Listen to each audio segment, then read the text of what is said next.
Good morning. My name is Malcolm Nance, and I want to introduce you to the first inaugural edition of the podcast Circle of Spies. Circle of Spies is unlike many others that you've seen in that you are going to have a discussion and sit down and listen to people who are actual intelligence professionals and hear their opinions about things that matter in your life. And with that, as you might know, I'm Malcolm Nance. I was with MSNBC for 7 years as the counterterrorism and intelligence analyst, former U.S. Navy intelligence cryptologist, survival, evasion, resistance, and escape specialist, and New York Times bestselling author. I think I think I deserve that part. So, with that, I'd like to introduce some of our others. First, John Sipher. Hey, welcome, Malcolm. My name is John Sipher. I spent 28 years in the clandestine service of CIA, often working on Russian things and in Russia. And when I retired, along with our other colleague here, Jerry, we started a company called Spycraft Entertainment to make movies and TV shows related to espionage. And we also have a podcast called Mission Implausible, where we explore conspiracy theories. All right. And Jerry, so you're tied at the hip with John Sipher, and you're coming to us from a tropical island, I understand. That's right, from Oahu, and I'm more manacled to John than iron shades.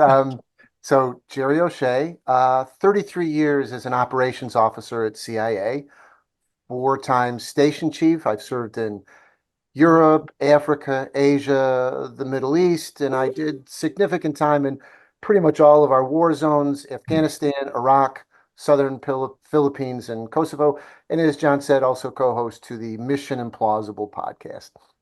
All right. Awesome. And the inestimable Bryan Cunningham. Bryan, glad to have you on board.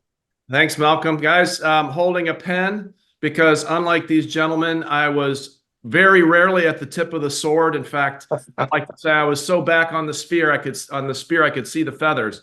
I was a CIA career trainee so long ago Ronald Reagan was president.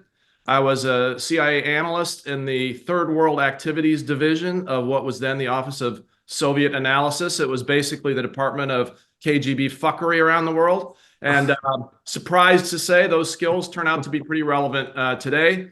I'm also a cybersecurity lawyer and professional, ran a cybersecurity institute at the University of California for 8 years.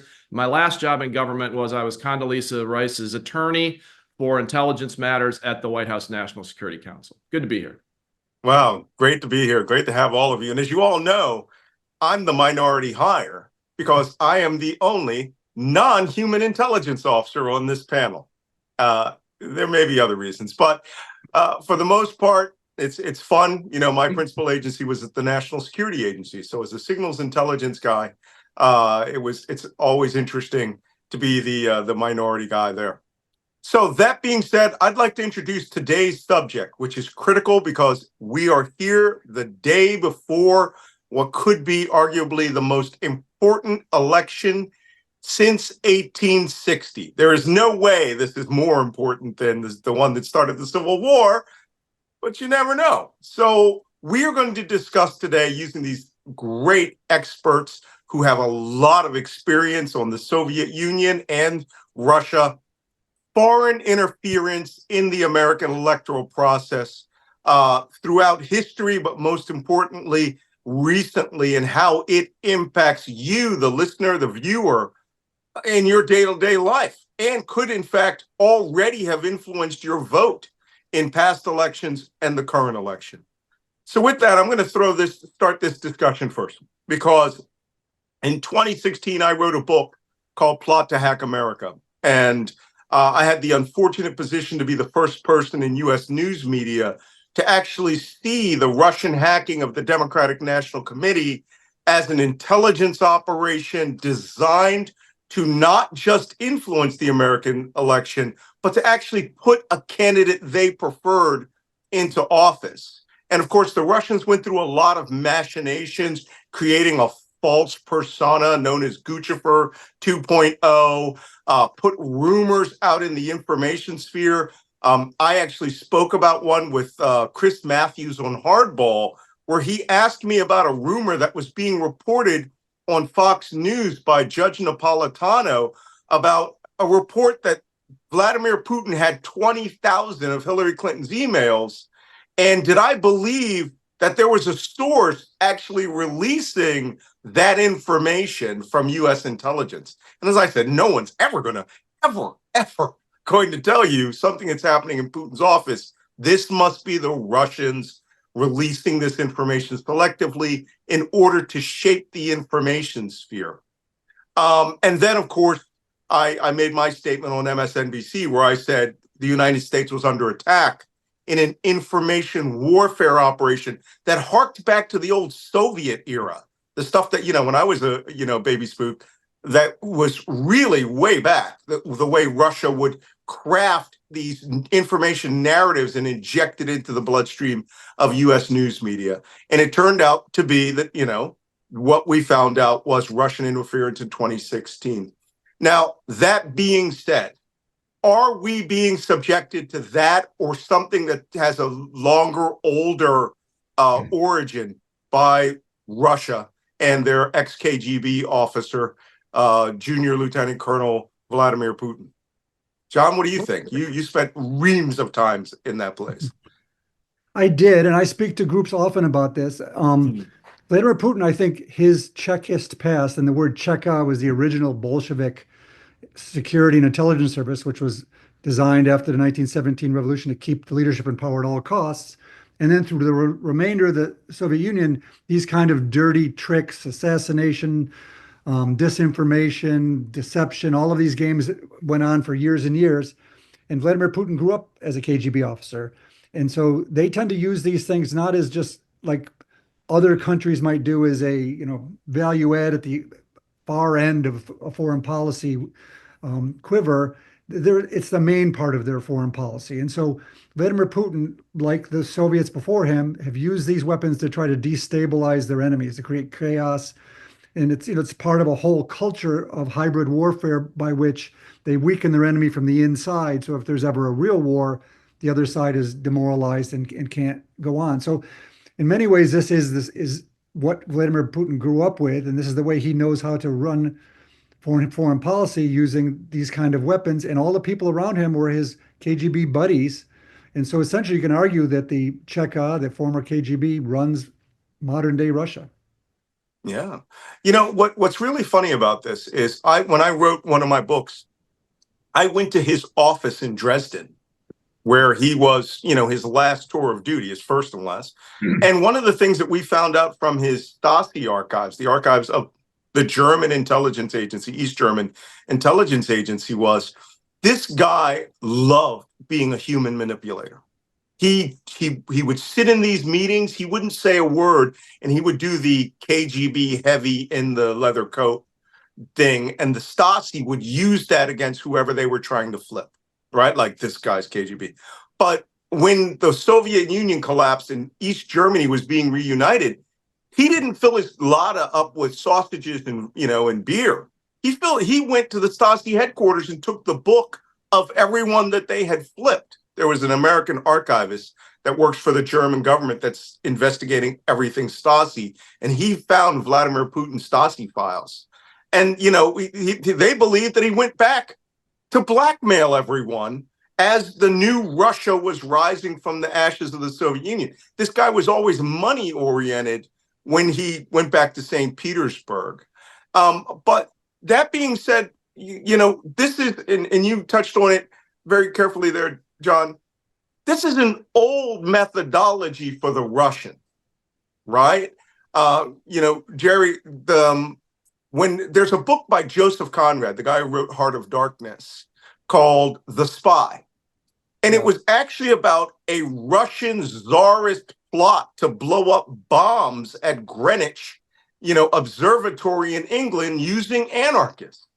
And it's almost like destabilization is a Russian personality trait. What do you think? So let me go back to, Malcolm, let me go back to your first question that you asked about the impact of misinformation or malign influence campaigns on the American people. And I will disagree with you and with John that let's get into it. That we're starting with the Soviets. I think if you take it back and you touch on it with the spy, if you go back to the Tsarist Okhrana, one of the oldest and most successful attempts at manipulating not just the US public, because Henry Ford was influenced by what I'm about to say, and people today still are at Trump campaigns. This canard is still being sold under the table, and in the Arab world, it's still being sold. And this is the protocols, obviously the protocols of the Elders of Zion, created in the 1880s by the Tsarist Okhrana to put out malign information against the Jews, that there's a Jewish cabal of people running things. So yeah, there's a very old and insidious history to this, and the Russians are pros at it, and it goes back to even before the Soviet era. So yeah, staying away from Joseph Conrad, who I love. I think this is something that they've been doing before we even had intelligence organizations. Yeah, and you're talking about the protocols of the Elders of Zion. One of the greatest forgeries in history, literally caused world wars, right? Division in the Middle East. Except it wasn't a forgery. It was forgery says they were pretending to be something else. This was just they just made this shit up, right? And have been impacting ever since. You're right on that. I mean, it's killed millions of people, technically. This document. So, quite possibly the most impactful intelligence, drafted document of disinformation, I think it's in the history. Hamas What do you think? charter, for example. Yeah. Say again? I think it's in the Hamas charter. It is. Oh, yeah. They actually cite it. I know, I was just recently in Egypt. They a couple of years ago, they had a teleseries, an Egyptian teleseries of the protocols of the Elders of Zion, playing like, Thursday night movies, explaining how the Jews are running everything. Also the heart of QAnon, right? The crazy conspiracy theory that we have here. Brian, what do you say? Well, I think you don't have to look any further than literally today's headlines. Russia suspected of plotting to send incendiary devices on US-bound planes. That is in the Wall Street Journal as we speak. Okay. Really? This is something that not even sure they were bold enough to try during the original Cold War. So anyone who doesn't think that we are already today in a third global conflict with Russia and the forces of authoritarianism is not paying attention. Okay. These guys have been at this for a century. The difference is, one, they didn't used to have suckers that fell for it as easily. The Russian station chief, the resident in Washington in 1968, I believe, walked into the Hubert Humphrey Democratic campaign headquarters with a bag of cash and said, "We will do anything we have to defeat Nixon." I don't know if those were the exact words. That was the point. The difference is the campaign in 1968 told him to pound sand, didn't take the money, and got a hold of the FBI. So that's right. One difference is now Americans are recruiting ourselves as Russian disinformation agents because we're so gullible now, a lot of us, and because of social media and because of how completely unregulated social media is, they are able to accomplish with literally 0 rubles what it cost them millions of rubles to do in disinformation during the heart of the Cold War, when they would spend thousands of rubles and years getting some obscure journalist in India to plant a story in a newspaper. Right. Now, all they have to do is open up X and we're had. And let me say one other thing about this too.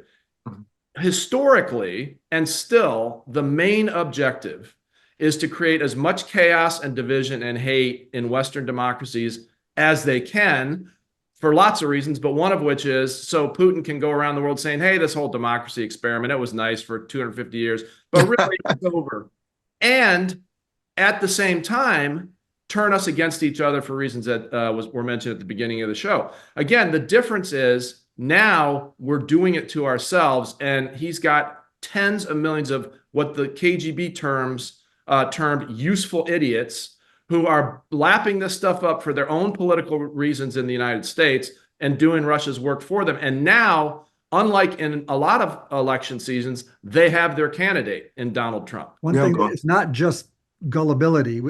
It's largely gullibility, but also the Trump campaign, since they started in 2015, 2016, have decided that the opposite political party, the Democrats, are the real enemy. The real enemy Right. is not a foreign enemy trying to attack us. The real enemy is inside the country. We hear it now from Trump, the enemy within. If you truly believe that your enemy is the other political party, then anything goes. Then you can work with foreigners. You can try to subvert the Constitution. You can do all these other things because you believe the enemy is other Americans. And He this is said that what we're seeing. personally. He Yeah. said that personally. In Why so many why words. wouldn't I take information from a foreign power that will help me? That's Why right. wouldn't I let other people assist me in my political goals? Yep. And that right there is what's subverting I call it cutting the stitches out of the American flag, right? To have it shred. Because now you're not motivated by love of country or loyalty. And look, I just want to make a quick point before we all get back to this. We are all intelligence professionals, right? We go where the facts bring us, right? The truth shall set us free. And I said this in a speech the other day. People believed me about everything I ever said about every Muslim terrorist group in the world that I operated against, believed every word of it.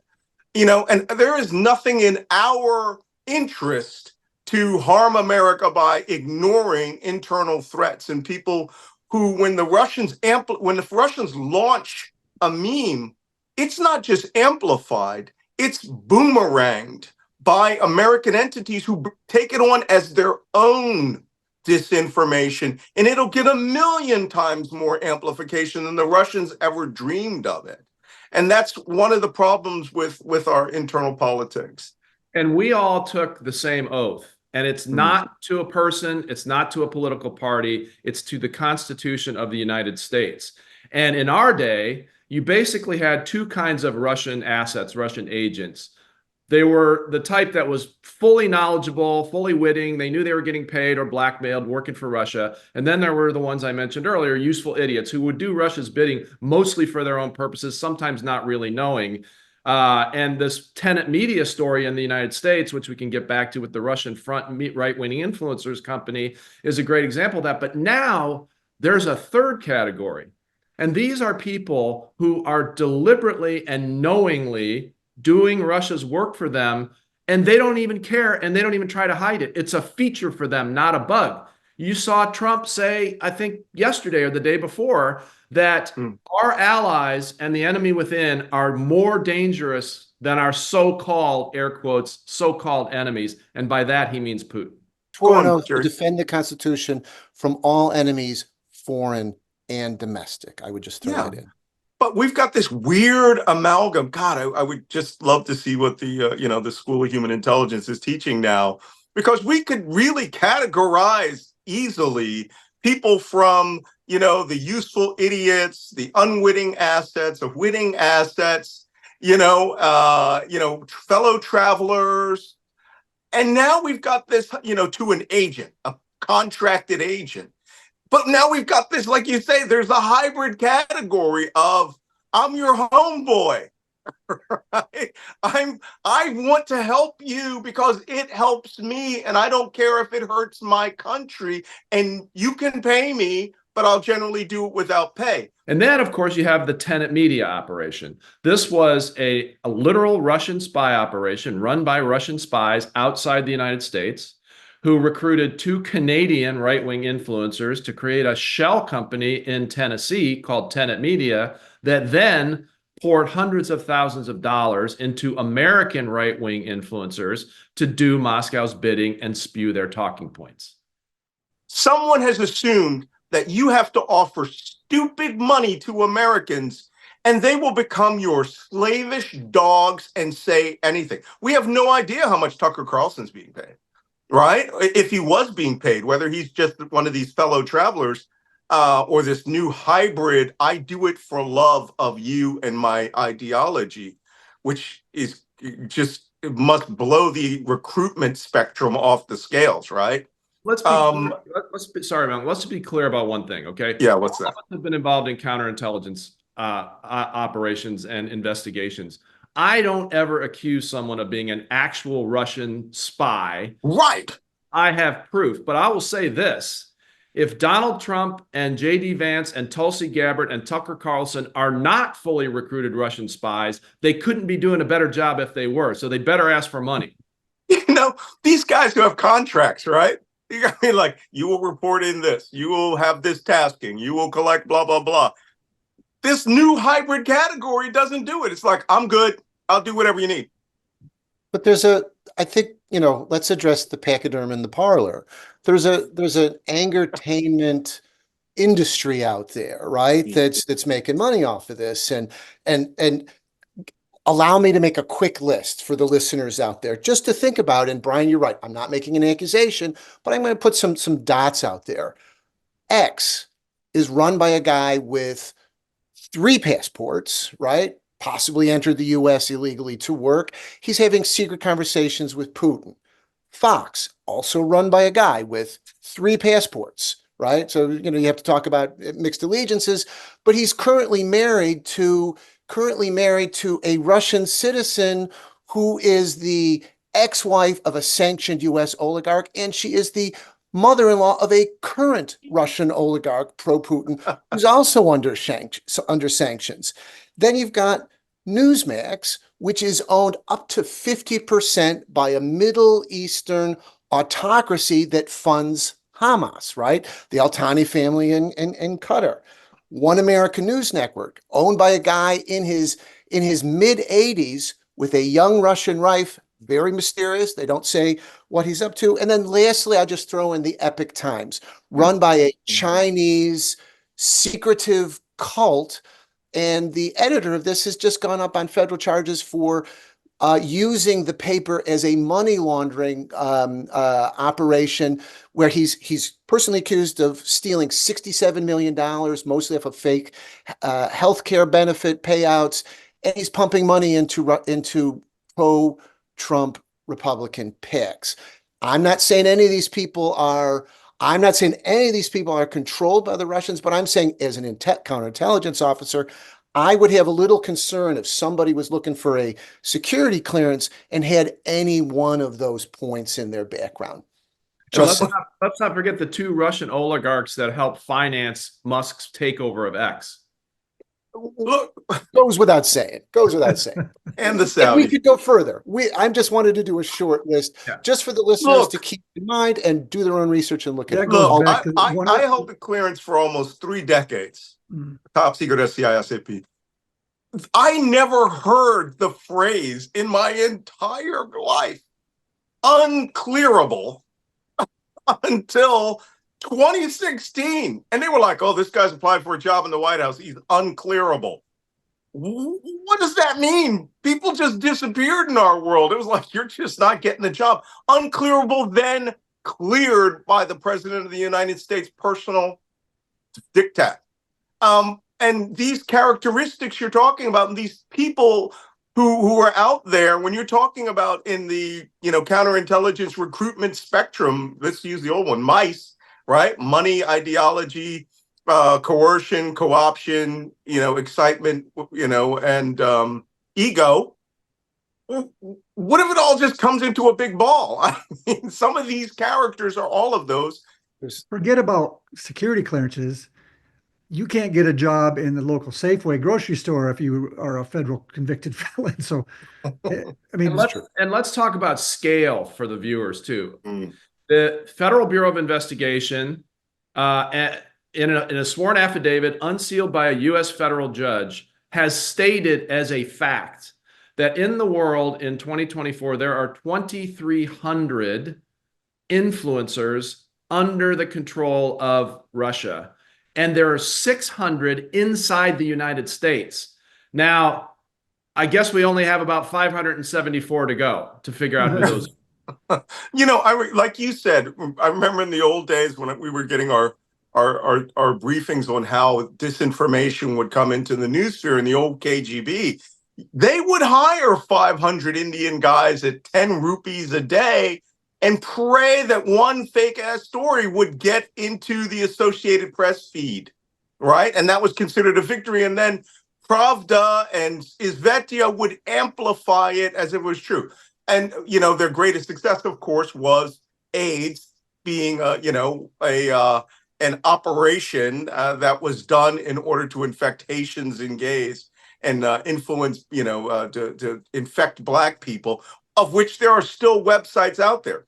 But your point that you made a little earlier, Brian, about one guy who could be a GRU, information intelligence officer, or just an influencer in Delhi, has all the reporting power of the New York Times at its peak. Actually, more, if the right information processes are used, if the right information is used. Malcolm, Yes, there's clearly social media has allowed that stuff to spam in, allowed to go after us. But I think some of this is even more intentional. I mean, I think one of the things, whether he knew he was doing it or not, whether it was just feral instinct or not, Trump, when the news was rightly calling him out on things and made him angry, he attacked what then they called the mainstream news, right? Mainstream media, MSM, they talk about it, fake news. And that's actually been a tactic that's been really effective because as you guys know, if you read The Economist and New York Times, serious, those are serious journalists who have to get things done, who are doing the right kind of thing. Once you've told the population that those things are fake, they're enemies of the people. They even use the term, they're enemies of the people, the mainstream media. It allows a large portion of the population to move over to these other things that are run by Chinese and Russians and others, and they're just right. and they're disreputable, and they'll take anybody's money and they'll put anybody's information in them. So it was intentionally done to move us away from real sources of news. And I think it's important here. Epistemological nihilism. I think a lot of and people may think, well, I'm not looking at My dictionary. Russian things. I think what they're looking at is that there is no truth, right? That the whole fake news thing. And if there's nothing, if you don't trust the mainstream media and you don't trust politics, you don't trust scientists, you don't trust medical authorities, well, then who do you trust? You either trust no one, which makes you a blank slate, tabula rasa that other people can paint on, or you look to who's running your team. And I think, sort of woven into this is, on the one side, and it's not a both-sidism thing. On the one side is there is no truth, 1984. Therefore, we're going to tell you what it is, right? Right. The leader will tell you what it is. Insert leader, Stalin, Hitler, Perón, you name it. The leader will give you what truth is. Don't trust anybody else. And I think that's really the insidious nature of a lot of these things and a business model that makes money off of it. And that's the goal, right? There's a famous aphorism that most people know from a Kevin Spacey movie, which is that the greatest trick the devil ever pulled was convincing people he didn't exist, right? So now what's happened is that the Russian disinformation engines and, frankly, MAGA have convinced tens of millions of people, just as you said, that there is no objective truth. And that does everything for them. That unlocks every door for them. And that is the goal. It's not a byproduct. Right. That's the goal. And there was a defector, Yuri Bezmenov, 40 years ago, who's find his videos. It's amazing because they're amazing. Predicted almost everything we've seen. And this is what he said, is that we don't have to convince Americans that we're right. We just have to convince them that no one's right. Yeah, it's almost as if, and this is where it touches back into my area of expertise. When General Gerasimov of the Chief of General Staff of the Russian forces came in under Putin, he wrote and piloted a study on the use of information warfare as not just as a hybrid warfare tool, but as a principal attack methodology. And it's known as the Gerasimov Doctrine. I wrote extensively about it in one of my books. And there's a book called, any of you can get online, called the NATO Handbook of Russian Disinformation Warfare. And in it, he states that the purpose of this was to so reshape the enemy's population's way of thinking that in the case of an actual invasion, they would not just be welcomed, but assisted every step, because they would convince them in advance that they were there to either liberate them or to assist them in some way, shape, or form. And the first time I read it, I thought, that's ludicrous, unless somebody has done multiple doctoral thesis studies of 1984 and turned that into a social engineering weapon system. And we're now there. We are in 1984, where people have said, Karl Rove famously said this, that when we're going to do something outrageous, and the news media is going to sit and discuss it. And while you're discussing it, we're going to do something else that's outrageous that we want to do. And you're going to come and discuss that. And when you're done, we will have done everything we wanted, and it will become essentially the truth. And it's not just moving an Overton window. It's creating an Overton highway pass, which has 6 lanes on an information autobahn, to where now nothing is real unless someone's fearless leader says it's real, or some authority like Robert F. Kennedy Jr. or, QAnon, which, by the way, is supposed to be a super duper secret intelligence officer who apparently only worked at the Department of Energy. This is ridiculous, but people have bought into this so deeply that to the point we are quite possibly 24 hours out from seeing if it literally shreds the fabric of the American experiment. You have a United States member of Congress who has convinced millions of people that the Democrats have a hurricane steering machine that they used to aim a hurricane at red states. Look, I know better than that, because it's not the Democrats, the Office of Science and Technology. You guys have been hiding that stuff for decades. So I have to say there are people, optimistically, there are people out there who aren't buying this. And I'm specifically thinking of people in Ukraine, right? Oh, so yes. It was supposed to be a three-day waltz in, and Putin's intelligence services told him that they had primed the pump, that people were going to welcome him with there'd be a few fascists fighting, be done in 3 days. And, the misinformation, malign influence campaign didn't work there, heroically did not work there. And so there's room for optimism here. Let's say the same thing a week from now, but yeah. John, would you say that's the backside of disinformation, that it's literally a double-edged sword? Well, I think countries closer to Russia, and you've been in Ukraine, countries closer to Russia, I lived in Finland, I lived in Moscow, I lived in a number of these places, they've understood this because, like we said, they've been doing it for a long time. The Gerasimov doctrine is nothing much more than essentially the same stuff, active measures that the KGB has been doing. Right. You mentioned Besmanov, for example, same kind of stuff. And because it started in the beginning, when the Soviet Union started, the Bolsheviks, they were taking on the world. They were this new communist thing, and they were weak. And so they were essentially, and Stalin and Trotsky and those guys were terrorists. They grew up as terrorists in and out of jail. So they were looking for a way to operate like terrorists. They couldn't take you on head on, so they have to look for soft spots, look like a terrorist do to come around. And so the Soviet and Russian system sort of brought up on these sort of the terrorist way of using all these other means of keeping you on your back foot, or of weakening you from inside. And so they've been doing this stuff forever. But the people that are near Russia or were part of Russia in the Baltics or Ukraine, they've seen this stuff forever. And you could argue, I've heard you guys also talk about too, but by 2016, those countries had seen, if we wanted to know what was going to happen here, you could look what was happening in Ukraine in 2014, 2015, 2016, 2017 to see what was going to happen here. They were trying all of the cyber attacks. They were trying all the disinformation. They were trying all of this kind of stuff that we've seen here. And those countries have built up a bit of a tolerance to it. So by the time Ukraine invaded fully in 2022, that stuff didn't work the same way. And I'm sure the people in the FSB, the Russian domestic service that had been in charge of Ukraine, were telling Putin everything he wanted to hear. But by then the Ukrainians weren't having it. And so it was a strategic defeat for Putin when he went in. And we need to learn probably from our East European allies. I do a lecture series where I talk about what we call Web War I and Web War II. And Web War I was in the just immediate post-Soviet days, when Russia started trying to destabilize Latvia, Lithuania, and Estonia based on things that had been done in the public sphere. Like, Estonia took down a statue at a Soviet cemetery. Yeah.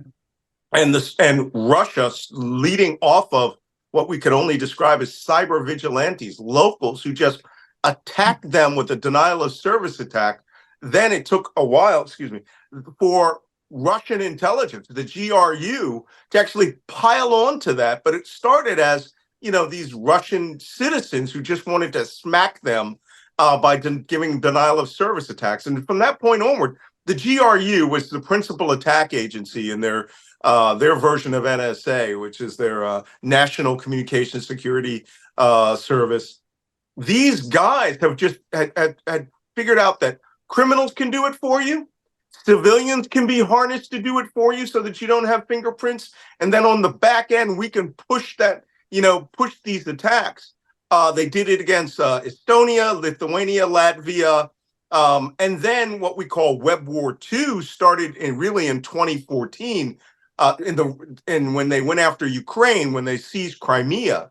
And one of the big ones was they were starting to play around with seizing systems. And one of the things that the GRU did was they seized a Soviet-built power plant near Zaporizhia, I think it was coal or oil-fired plant, and literally took over the computerized functions from a remote area.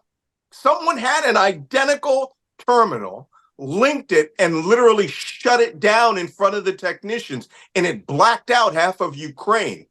And it was almost as if Eastern Europe, in the after the fall of the Soviet Union, and coming into, what we would call, the attack on the United States, I call it Web War III, right? Where they were just using it all as a test bed area for what they were planning on doing in various parts of the world. The only thing that really amazes me is how the Americans grabbed their boomerang and threw it harder for them. And success breeds imitation. So now you have the mullahs in Iran fucking around with our infrastructure. You have the Chinese through TikTok weaponizing the minds of our kids and stealing our data. Yeah. And everyone's in the game now because they know how easy Russia has made it to do that. And so I'm fully expecting tomorrow is election day as we film this in the United States. I'm fully expecting there to be things like messing with stoplights, traffic lights to steer voters away from the polls. We already know that there's been fake notices put out of your poll is closed or your poll will be closed or you got moved over here. And so as a cybersecurity guy, I don't believe it's actually possible for an adversary to literally hack the election, to take over enough voting machines remotely to change the outcome, but they don't have to because they've hacked our heads already. Yeah, they hacked our mindset. And let me ask this august group a question, and this is something that's really difficult. And this touches on what I feel august. Something that Brian raised. Says we all took an oath on the Constitution, and the First Amendment is right of free expression, right of assembly. So I think we've identified really well sort of what the threats are. But what do we do about it, right? How do we allow people to have the right of free expression and at the same time identify, isolate, I don't know, censor, question mark, malign influence meant to coming from the outside, meaning to that doesn't mean us well and means to influence us? I don't have an answer to that. And I was wondering the folks here do. Well, the good Elon Musk of Finland, led by at the time, I believe, their super hot prime minister, had created a national cyber hygiene organization and information curriculum that started in first grade, where they teach them not just how to use the computer, but how to get that to figure out what's true, what's not true, what were trusted sources, what were not trusted sources. And it goes all the way through university. We, land of the free, home of the brave, nation of liberty, we can barely accept that things that were known in history, like slavery or the elimination of the native Indians, we barely will allow our kids to talk about that. Anne Frank's being burned right now as a book in book banning. So I think until we as a nation get a pathway where we can start agreeing again. Oh, poor John, I don't want you to shake your head like that. Are we fraud? Because you're right. Other countries that have parties that have not gone so far away from each other can focus and do these kind of things. Our problem is one party wants the disinformation. So we've tried, the Biden administration tried to put in people to try to look at these things, to stop disinformation, to stop from foreign sources, not domestic. The First Amendment's a critical part of our Constitution, a critical part of our work. But when they did that, Republicans, the right-wing Republicans went apeshit and pretend, oh my God, you're trying to stifle speech. It's like, no, we're trying to stop Russians and Chinese, Iranians, North Koreans, and others from polluting our speech. But that was benefiting. They thought that was benefiting them, so they attacked that and stopped that. And so this is the problem. It's, these companies, Facebook, X, all of them, who did have larger groups that looked into this and tried to stop it, have actually gotten rid of it because they were getting so much pressure from, essentially, in this case, the right wing, that again, you're right, Malcolm, to point to our politics being the problem, but we're allowing foreigners to actually hurt our country because we think it's benefiting us in the short term, and in the long term, it'll kill us. What's crazy is that we have, people say that we're living through the beginnings of the Handmaid's Tale, but we're well into Fahrenheit 451. We just haven't made it part of the role of firemen. Brian? I think one of the most important things the next administration should do is, and universities should do, is create at least radical transparency about foreign money and influence in our educational system. And again, people, go check out Yuri Bezmenov. Find this video. It's on my X feed if you want to find me there. He predicted this. He said this is what they are going to do. Now, in our case, I think the largest foreign influence is from Qatar and other Middle Eastern countries into our education system. But the process is the same, which is our kids, I have 2 adult daughters, our people going through university in the US and in Europe and elsewhere are not being taught anymore how to think. They're being taught what to think. And this is going to take a multi-generational process of reform of the system itself. But I think it starts with at least creating transparency. So if a university gets $2 billion from Qatar, the American people damn well need to know it. And I also think you could start looking at things like reduced tax breaks and reduced federal funding for universities that take foreign money. Yeah, and I'm glad you brought up Qatar. I spent some time around there. I lived in Abu Dhabi for 10 years, traveled there extensively, both countries, and Saudi Arabia. I think Saudi Arabia is doing something that's more clever, even though they were 50% of the purchasers of Twitter, which was the biggest amplified mouthpiece of criticism for them after they, put into a literal wood chipper, Adnan Khashoggi, Jamal Khashoggi, his son, and just could not bear that Westerners were talking freely about their kingdom and could critique them, and that would seep in around the seams. If you've been to Saudi Arabia, you know that there's 2 things that they look for in Saudi Arabia. They use WhatsApp to chat with each other secretly, and then they use, VPNs to look at porn, okay? Which is forbidden, right? The most forbidden of all forbidden things over there. But the Saudis, in getting all of this criticism, not only secretly financed the purchase of X, right after 2011, when Egypt was, after we had the soft Arab Spring uprisings, the Egyptians, the Arab Spring started through Facebook and to some extent Twitter at the time. The Egyptians just went whole hog and bought all the advertising on Twitter. It's like, oh, we're now a stakeholder. You're just going to shut this stuff off for these rebels. I was in Libya, so it didn't matter then. We collapsed the government. But the Saudis are doing twofold.